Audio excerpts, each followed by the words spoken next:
Stop using anti-hair fall shampoos. They do not work and you're wasting your money.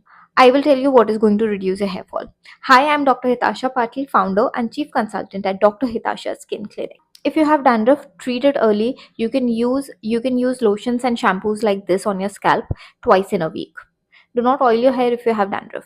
Change your diet. Focus on a protein rich diet even if you don't work out. You can add in sprouts, amla juice. You can take chicken, mutton, fish. Add some dry fruits in the evening. You can also mix seeds like these in it. Get a blood test. If you are deficient in vitamin D, B12, iron, if your thyroid levels are off, you might need a dermat like me. Stop getting salon treatments like smoothing, straightening, anything that weakens your hair bonds. It's a strict no. Stop blow drying your hair every day. It is not going to help.